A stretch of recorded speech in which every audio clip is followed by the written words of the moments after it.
Awesome, man. I mean, ever since I met that guy, it's like we clicked from day one, you know. And who would have thought that later on down the road we were gonna be feuding together and having some of the best matches. You know, I have certain rivalries that I've had throughout my career. Psychosis and Juventud that began in Mexico. Shamu, way before I became Rey Mysterio as Colibri in Tijuana. And here in the States, you know, it was Eddie, CM Punk, the ones that really stood out and lasted. Did you see something in Punk? Did you think he had the it factor back then? I think he did. Okay. I mean, honestly, but our meeting was just so brief and so fast that you know, it was kind of like, okay, we're doing our own thing at that time. You know, we saw each other, we introduced, we met, and then we parted ways. And of course, we met down the road again. I didn't know much about him. We turned out to be pretty good friends during the time. You know, he seemed like he was, you know, I don't want to say he was the most happy-go-lucky guy on the roster, because you just didn't know how he was going to react to certain things. But I think that most, you know, some of the things I remember is him telling me that the stuff in Diet Coca-Colas and stuff like that was bad for you, and I now learn to this day that it's very bad for you. So, but you know, just, you know, being around him, you know, it is a good enough guy, I guess, you know, and we had some good quality matches. But what happened is, people know me for wrestling in a shirt. Right, okay. And I still wrestled in a shirt back then, and I still do to this day. But I had a singlet, and Gabe, before I started Ring of Honor, told me, "Can you wrestle just in the singlet? Because I don't want guys wrestling with shirts on my show." Even though Homicide did, and plenty of people did. I'm like, yeah, all right, whatever. So I wrestled in the singlet, and it was fine. But I don't know, I just felt like the singlet wasn't me. And I don't know why that's stupid, but... And you could say it's because I'm trying to hide the fact I'm fat, but everybody knows I am. You know what I mean? So I don't know why, but I just find the t-shirt looks better. Some people might disagree strongly, but that's fine. You know, some people agree. Like PWG, I wrestled just with my singlet in PWG before, and they told me, like, can you wear the shirt? Like, you look better with the shirt. The singlet just doesn't, it's just not you. Anyway, so after a couple months of wrestling without the shirt at Ring of Honor, I asked Gabe, I'm like, can I just wrestle with the shirt on? It's like, I just feel more comfortable. Like, I feel like I can be myself. When I don't have the shirt, I just feel like I'm this wrestler dude. And Gabe was like, yeah, fine, whatever. But it wasn't, yeah, fine, whatever. Because he went and told Punk what I said. And then that afternoon before the show, when I was going to wrestle Vordell Walker, and I had already decided, like, on the way up there, that I was going to wrestle without the shirt. Because I figured I'd already started without the shirt at Ring of Honor, so why would I just start wearing it out of nowhere now? So I'd already made the decision to just wrestle my singlet and gut it out. But that afternoon, Punk... just made a crack about me wrestling in a shirt. But whatever, I didn't care, you know. I think Punk and I were on good terms. It was fine. He just, to me, I took it as a joke. You know, I don't think he was trying to humiliate me. I really don't think so. Other people probably saw it differently, but I did the match in the singlet, and I came to the back, and I was blown to shits. I was blown up. But Punk was just, and it was a very small locker room, and people were, you know, minding their own business and talking their stuff out, but Punk was just standing there looking at me, and I was blown, and I figured, oh, I'm gonna, you know, I'll joke with him, I'll joke back, and I said, are you happy now? But I guess he took it like I was trying to show him up, which I wasn't trying to. I was literally trying to have a relationship with this guy and just joke around with him. Right. But I guess I was blown, so maybe my tone was off. I don't know. He got very upset. He yelled at me, and he said I was disrespectful and all this stuff. And for what it's worth, you know what I mean? If I had been in his position, maybe I would have thought the same. And now I know Punk a lot better, and I think he knows me a lot better too. And now it's just like a far thing. It's like it never happened, really. But people still talk about it because there was a lot of people in the locker room, and everybody saw it. But I ended up just saying, okay, I'm sorry, you're right, I'm sorry. That was it. It was no big deal. But the next day online is being reported we almost came to blows, which is not true. And that's probably the story that people were referring to. CM Punk was straight edge, and he has a no coke sign, Pepsi on his sign on his arm, and is like, I don't know what the fuck that means. I don't understand what straight edge is or what that stuff is. I understand reliability. He was there on time. He showed up. He didn't miss his flights. Fucking give CM Punk fucking kudos. What else is playing the game? When I saw CM Punk, he said, the fuck you smiling at? And I said, don't do the pull apart. Shut the fuck up. Walk outside. I said, I'm not the toughest guy in the world, but you want to talk about balls? I'll challenge my fucking, I'll put my balls against any fucking guy on earth. Balls of balls. CM Punk is the only motherfucker to man up. And he has no idea how close he came to getting fucking killed. And I trained for years, and I've been in enough street fights. We're not playing wrestling games. Right. You fuck with me, I'm going fucking Haku styles for your fucking eye. I'm going for your nose. He's there. You're both there. Where I walk down the hill, as Hotshot Johnny Devine did a shoot interview, and you can hear him describe what happened in the fight. And Sabu is there. You can hear him describe what happened in the fight. I take off my watch, take off my stuff, my headphones, and I had this idea that I better just say, hey man, let's fucking shake hands. It's not really worth fighting over. I said, dude, this He said that. I said it. Oh, you said it. I said, dude, this is a fucking joke over a guy doing a couple backflips. It wasn't in your match. Didn't hurt you. It's not like I put CM Punk on the top ropes and said, wait for me. And then double fucking stomped his fucking head. Right. Or, hey, and I turned his face, put a chair over it and dropped a fucking leg drop, but my ass hits the chair. It's not even his problem, but he decided to be that guy. So I offered my hand to him. And like a dumbass wrestler, guess what he does? Sucker punch. Tried to slap me across the face. Before he could drop his hand, I'm lightning fast, man. And I don't care, again, put me on a speed bag or something, and I'm trying to sell myself, but especially at this stage, I boxed all the time. And I was lifting, taking steroids, fucking very strong, very fast, and light, very strong. I'm leg pressing, I'm squatting 4 plates aside for reps, and I'm doing probably 12 plates aside on leg press. Right. So, and I could slam dunk a basketball. So I mean, I'm very, at this stage, I was the best shape I was ever in. And this is coming from a guy who's in pretty good shape now for 37. And he got fucking 2 shots. I hit him twice, and he crumbled. And he tried to go for a double leg. And I've told this story like 5 times, but again, it's one of those things. And my natural reaction was when he went to double leg, I grabbed his hair and I spun around his face, and I was going to take my fingers and stick them as far up his nose and rip his fucking nose off his face. Right. And you'll probably never hear about me having a fight again. And Sabu, I guess, fucking he knew Punk was in trouble, man. He was on his back, and I mean, you're basically out on the ground, no referee. I'm talking fucking stomps. You imagine how fast it's like fucking it's not like one of those movies. You hit a guy 4 or 5 times in the face on the ground with his head against the concrete. You can kill him. He's fucking done, man. And I'm smart. I'm going to drop both my knees on his fucking face and fucking grab that long hair and drop 2 fucking elbows. Not that bullshit UFC where they got to kind of take care of you. I'm dropping 2 elbows right on your fucking eye socket or on your spine. Right. They banned those elbows to the spine for that reason, because you can fucking dislocate a guy's vertebrae. Right. Very, very fast like this. And this is one of those things, man. I'll take any bump in the ring you want to drop me off my fucking head. Do whatever you want to me or Jack. You step into the street, there is no game anymore. It's fucking do or die. And you got one chance to make a reputation. And that was like, so I was very mad and very upset. And Sabu, I think, saved CM Punk's career, because I was going to fucking kill him for doing that.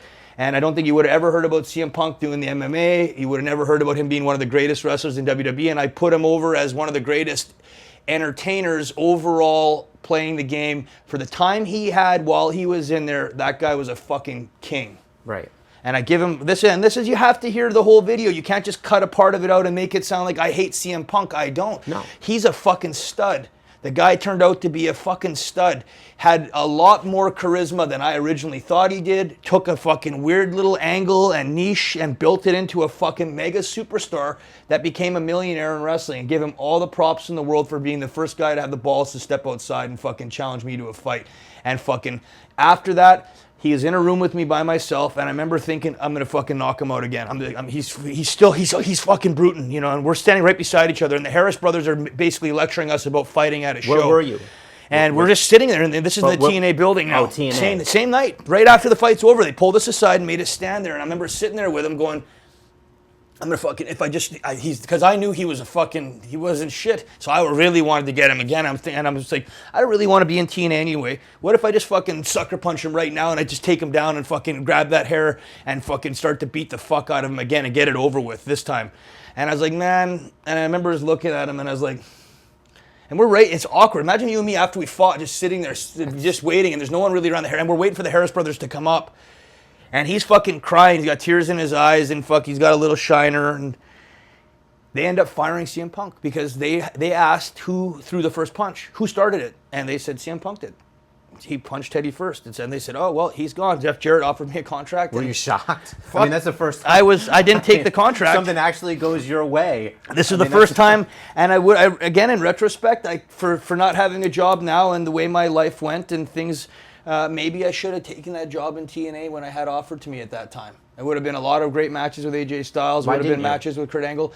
Because I looked at TNA as the CFL, and I still thought I could play in the NFL. Right. I didn't want to settle for the fucking CFL. WWE aspirations. I still always do, and it breaks my heart that the WWE... Do you think it would have hurt your WWE comeback if you went to TNA? At that time, I think it would have been...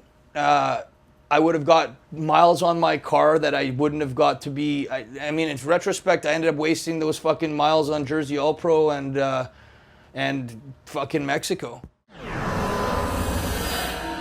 I got along with Punk backstage. I had a good time talking with him. He was a comic book fan, so we had similar interests, and we were wrestling fans, so we had similar interests there. So we got an opportunity to talk a lot and be friendly. And, once we started doing this angle, he and I would sit and talk about what we could do and how we could make it work and things like that. And, I had a good time working with him. Could you see how driven he was to succeed in the business from day one? Yeah, absolutely. Because, he was the first person that I'd ever met that... he was the first person I ever met that was straight edge. I didn't know what straight edge was until I met Punk. And, when he explained it to me and made it known why he was and what that meant. Like, you could tell that in and of itself is a characteristic of someone who's very driven and very, a guy that would stick to his principles. And so, like, I sort of saw, like, if he could do that with his life, if he set his mind to do it in wrestling, then it was just gonna be a matter of time before, the profit of that work was going to meet him. Was he hard to work with when it came to laying out matches in the ring? Nope, I never had any problem working with him in that respect. He was always very cool.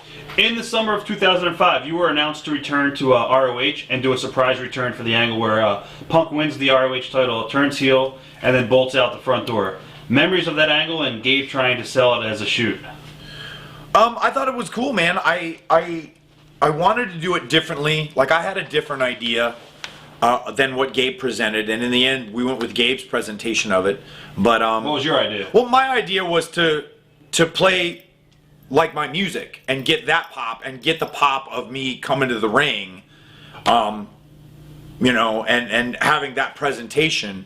But and I saw Gabe's point, like me coming through the crowd and being that surprise and getting that, and then cutting the promo the way that I did. But yeah, I didn't know what Punk's situation was at that point. I just knew that like, I didn't realize that he was already signed. I hadn't talked to him for a while at that point, so I didn't know that he was signed. I didn't know that this was like a plan, that they were going to let him do the whole summer as the right. Guy that is leaving to the WWE at any moment, but I'm going to take the belt with me. Like, I didn't know any of that. I just like got the second half of it. Like, all right, you're going to come in and Punk's going to be the champ and you're going to go for it and things like that. What are your thoughts on your 1 hour match? What are your thoughts on your 1 hour match with Punk and Philly? I thought it was great, man. That was the first it was either the first or the second time that I'd ever done a singles match for an hour, and you know, I had a lot of fun. I was worried that it was funny because I remember saying something to Punk like at the end, like, "Hey man, do you want to do something so that you sort of get your heat back?"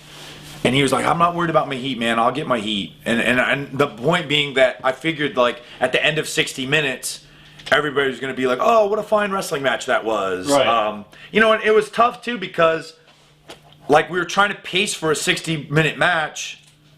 You know, because it wasn't an Iron Man match. It was just a match, and so no one knew that it was going to go an hour until it went an hour. Right. And so like we were pacing ourselves for a match, and I remember a lot of people going, "There wasn't enough like fire and anger," and I'm thinking, well, yeah, we were going an hour, so like we paced it the way we would pace a 60-minute match, and you know, I know a lot of, not a lot, but I know that there was like outcry, like, "You guys have been having a blood feud. Why are you guys trading holds for the first 10 minutes?" And I was like, well, because we're doing this for an hour, guys, so.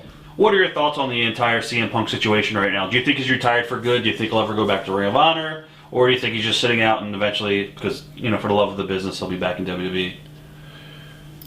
That's a good question, man. I don't know. Have you talked to him since? No. Okay. I haven't talked to him in...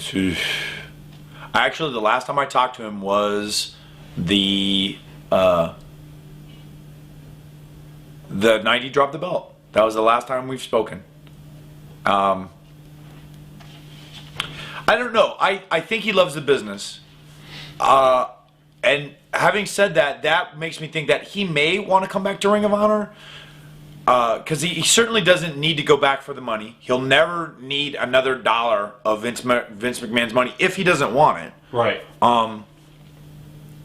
So it's conceivable that he would come back to Ring of Honor, you know, out of just the love of the deal and you know, the passion for what he built here at Ring of Honor. But at the same time, like, you know, he may feel that passionate about WWE and not look at WWE as a paycheck, but look at WWE as where he went from being, you know, CM Punk to CM Punk, you know, best in the world. Right. And so he may want to go back and add to his legacy or whatever. I'm not sure. You know, I wrestled Punk a few times back in the 90s when he was first starting out. And... you know, I never took Phil as a tough guy. I don't know what he's been doing recently, how he's been training, what his technique is going to be. But I see, you know, he has heart, and when he puts his mind to something, the reason he walked away from WWE is because he didn't believe in the direction that he was going. He had in his heart, you know, a desire to accomplish something, which was to be the main event at WrestleMania, and they took that away from him, and he thought he deserved it. So he now, you know, he's not a 22-year-old kid anymore. He's in his 30s, and to jump to UFC, let's face it, his career span isn't going to be that long. So I think this is just something that he wants to try and see how well he can do, and I only see it being... he may have a 5-fight career, if that. But will he win? Will he lose? I don't know. I'm sure Dana White's going to pair him up with a equal or less than equal opponent on his debut because it's going to be a huge pay-per-view buy, and we all know that. So I wish him the best of luck. I hope he does great. I hope he flourishes. I wish him nothing but the best, but... he never came across to me as a legitimate fighter, tough guy. But then again, I don't know what type of training he's been doing or what sort of disciplines he's going into. I know he was a fan of Muay Thai, but I don't know if he's going to go more for the striking or if he's going to go more for grappling. So I'll be interested to see the fight, because I just want to see how he fares. I mean, I wish him well, but again, I just never chose him as a guy that would actually try to go out and really fight. But I wish him the best.